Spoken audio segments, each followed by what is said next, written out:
Bankura BJP করার অপরাধে সকলের জন্য বাড়ি প্রকল্পের সরকারি আবাস যোজনা থেকে বঞ্চিত হলেন রাস্তায় ত্রিপল খাটিয়ে বসবাস জানিয়ে শুরু রাজনৈতিক তরজা।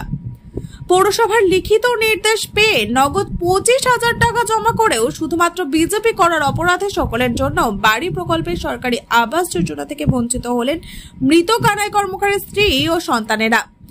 বাঁকুড়া পৌরসভার 20 নম্বর ওয়ার্ডের লালবাজার এলাকার বাসিন্দা মৃত কানাই কর্মকারের ছোট ছেলে নাড়ু কর্মকার ও বড় বৌমা অনিতা কর্মকারের দাবি এমনটাই। তাদের স্পষ্ট দাবি, কয়েক বছর ঘোরার পরেও বাঁকুড়া পৌরসভার কাছ থেকে নোটিশ পেয়ে 25,000 টাকা জমা করে বসবাসকারী বাড়িটি ভেঙে অন্যত্র ত্রিপলের চালা খাটিয়ে থাকছি। কিন্তু এই ঘটনার পর বেশ কয়েক বছর কেটে গেলেও বাড়ির তৈরি বরাদ্দ টাকা এখনো পায়নি। বর্তমানে এই না পাওয়ার পিছনে তাদের পরিবার বিজেপি সমর্থক হওয়ার কারণকে বাড়ি বাতিল করা হয়েছে বলে তারা দাবি করেন। এমনকি দিদিকে বলতে অভিযোগ করায় তাদের মিথ্যা মামলায় ফাঁসানোর হুমকি দেওয়া হয়েছে বলে অভিযোগ। 20 নম্বর ওয়ার্ডের কাউন্সিলর অভিজিৎ দত্তের দাবি, রাজনীতির রং দেখা হয় না। প্রথমে বাবা কানাই কর্মকারের নামে বাড়িটি অনুমোদিত হয়, উনি মারা গেলে ওনার ছেলের নামে ফের অনুমোদন করা হয়। ছেলে প্রয়োজনীয় টাকা জোগাড় করতে না পারতেই তা বাতিল হয়েছে বলে তিনি দাবি করেন।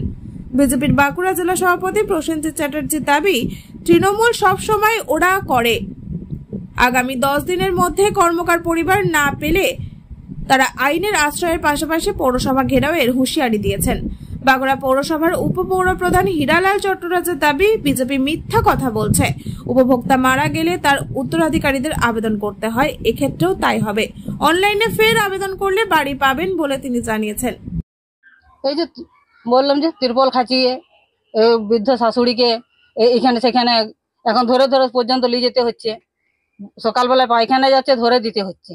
তো বাড়ি না দিলে বাড়ির তো দিতে হবে। তো আমরা আবেদন করলাম, সবাই করলাম, কিন্তু বাড়ি বলছে ওই কথাই বলছে যে হ্যাঁ পাবে। হ্যাঁ বাড়ি ছিল, তো ওই ত্রিপল খাচিয়ে ছিলাম, ওটাও তো জল পড়তো।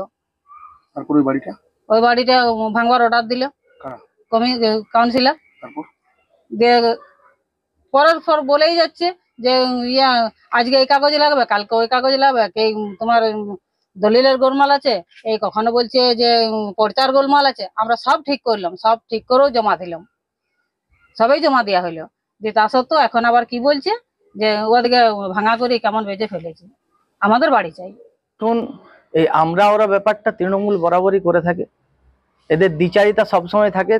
বিজেপি করার অপরাধে সমস্ত বিজেপি কর্মী এবং সাধারণ মানুষের এরকম কাটমারির ধান্দায় এরা এরকম করেই থাকে। কাউন্সিলর বলছে নাকি যে সে নাকি বিজেপি করে, তার জন্য তাকে ঘর দেওয়া হয়নি।